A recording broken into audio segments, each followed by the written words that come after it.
Hello and welcome. I am almost out of daylight, and fortunately, I can get another comic book review before the day's over, which means we still got a little bit of sunlight filtered in with all this artificial light. So I think that's a good look. I think it's a good look. So this is Once in Future 25. I think this came out like 3 or 4 months ago, and I'm just now getting around to reading it. The previous issue ended with them waking up Robin Hood, and he was threatening to kill them, and here he is, about to kill them. And Grandma here drops the line about, hey, Britain is overrun by false kings. Guys who are being greedy, who are fighting over the land, who are ruining the land, who are killing people, who are causing the common folk to suffer. And because of that, Robin is like, I guess I'm not going to murk you. Meanwhile, at the Grill Castle, her daughter, our hero's dad, our hero's mom, is trying to get in with the survivors from the old folks' home that are living in the Grill Castle, and she is very convincing about how she does it. There we go. It's from here that things kind of take a turn, because Grandma wants to join the Merry Men. So there we go. There's Little John. He seems a little big to me to be Little John, but that's also part of the character. He's not really actually little. It's a joke. Lol, JK. And they cheese their way past beating him up, so they join the Merry Men. She's getting interrogated, and just as she's getting interrogated and about to tell them what her real name is, Lancelot rolls in, and Lancelot calls her Elaine, and things are about to take a turn in that particular part of the story. The kings are having a bad time fighting each other, and that's really where I want to kind of focus and end off the book, or end off talking about the book, is on some of these art pages. So one of the kings is a giant robot. Yeah, why not, man? Why not? So the Merry Men roll up into the middle of this king's battle.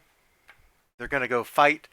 You know, there's 2, 3 kings. Who knows how many kings are out here fighting each other? Earlier, Arthur had said, you know, I have 3 arrows. By the end of the day, they're going to be buried. Promise made, promise kept. Right there. So they raid the giant land ship Walker battle mech take thing, which is awesome. There's just, this book is just rolling, man.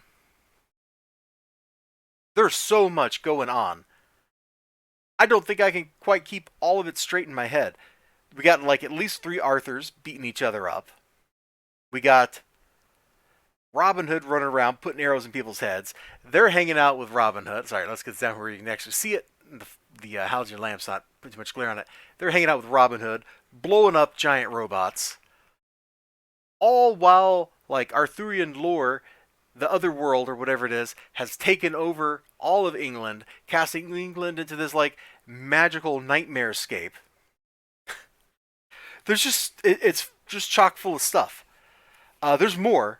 Like, I kind of spoiled things by showing off, like, fighting the giant robot, but I really wanted to get that in there because Robin Hood going bam, bam, bam with the arrows, the robot exploding, like, all that stuff was fantastic. It had been a while since I read Once in Future, and getting right back into this, it was like putting on, like, some nice, comfortable shoes or whatever. Like, I got in here and I'm like, yeah, I remember this. I remember how much I liked this. I remember why I dug this book. The art's fantastic. The use of color, super strong. The writing does not give you time to breathe. There were some weaker issues early on. Some of the stuff, like, around the time of, like, the Beowulf story, like issue, I don't know, what was that, 7 or 8, felt kind of slow.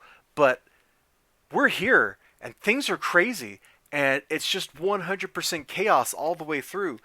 And the story, the art, all that stuff is there for you. I mean, just look at this crazy. This is some of the Merry Men. Like, it's some of the fairy, or I probably shouldn't call them that, because then they'll eat me. But, like, it's just absolutely full of wild things, wild imagery, crazy activities. Kieran Gillen is outdoing himself, I think.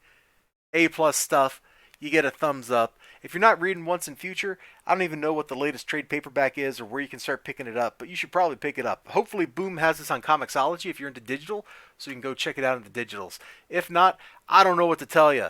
You should just go read this stuff because this book is awesome. All right, you take care of yourselves. Hope to see you again next time. Until then, bye-bye.